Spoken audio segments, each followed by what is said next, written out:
Giant sporting ପକ୍ଷରୁ ଆୟୋଜିତ ଜିଲ୍ଲାସ୍ତରୀୟ କ୍ରିକେଟ ଟୁର୍ଣ୍ଣାମେଣ୍ଟ ତାଳବଣିଆ ହେଲିପ୍ୟାଡ୍ରେ 12 ତାରିଖରୁ ଆରମ୍ଭ ହୋଇ 18 ତାରିଖରେ ଉଦ୍ଯାପିତ ହୋଇଯାଇଛି। ଉଦ୍ଯାପନୀ ଉତ୍ସବରେ ଅତିଥି ଭାବେ ଯୁବ ବିଜେଡି ରାଜ୍ୟ ଉପସଭାପତି ସୁନୀଲ ମହାନ୍ତି, ସାଂସଦଙ୍କ ପ୍ରତିନିଧି ଘନଶ୍ୟାମ ମର୍ଦ୍ଦରାଜ, ପୂର୍ବତନ ନଗରପାଳ ଶାନ୍ତିଲତା ପ୍ରଧାନ, ସମାଜସେବୀ ଚକ୍ରଧର ମହାପାତ୍ର, ବଳରାମ ରେଡ୍ଡି, ସଞ୍ଜୀବ କୁମାର ମହାନ୍ତି, ଓମ୍ ପ୍ରକାଶ ମହାନ୍ତି ଓ ଦେବପ୍ରସାଦ ମିଶ୍ର ପ୍ରମୁଖ ଉପସ୍ଥିତ ରହି ଦୁଇ ଟିମ୍ର କ୍ରିକେଟ ଖେଳାଳିଙ୍କ ସହ କରମର୍ଦ୍ଦନ କରି ଖେଳାଳିମାନଙ୍କୁ ଉତ୍ସାହିତ କରିଥିଲେ। ଅମ୍ପାୟାର ଭାବେ କ୍ରିଷ୍ଣା ରାଓ ଓ ସୁନୀଲ ପଟ୍ଟନାୟକ କ୍ରିକେଟ ମ୍ୟାଚକୁ ସଠିକ୍ ଭାବେ ନିରୀକ୍ଷଣ କରି ବିଚାର ବିମର୍ଶ କରିଥିଲେ।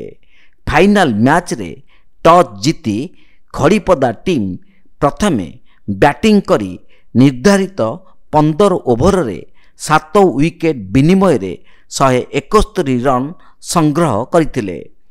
ଜାଗୁଳେଇ ଟିମ୍ 15 ଓଭରରେ 130 ରନ୍ ସଂଗ୍ରହ କରି 41 ରନ୍ରେ ପରାଜୟ ହୋଇ ରନର୍ସ ଅପ୍ ହୋଇଥିଲେ।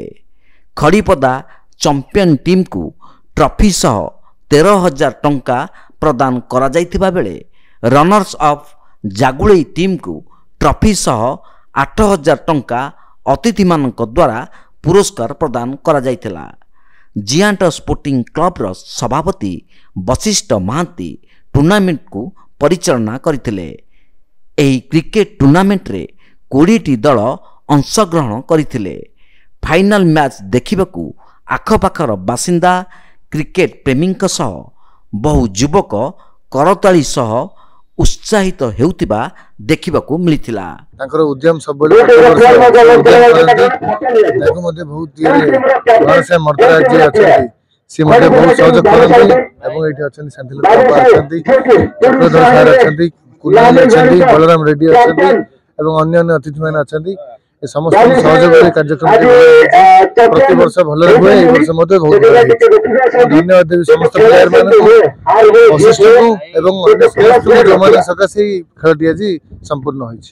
ଏଥିରେ 18ଟି ଊର୍ଦ୍ଧ୍ୱ ଜିଲ୍ଲାସ୍ତରୀୟ ପ୍ରତିଯୋଗିତା କରିଥିଲେ।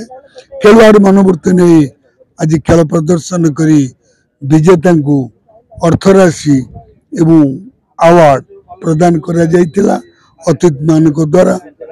ଆଗାମୀ ଦିନରେ ପ୍ରତିବର୍ଷ ପରି ଏ ଅନୁଷ୍ଠାନ କ୍ରିକେଟ ପ୍ରତିଯୋଗିତା ଅନୁଷ୍ଠିତ କରନ୍ତି।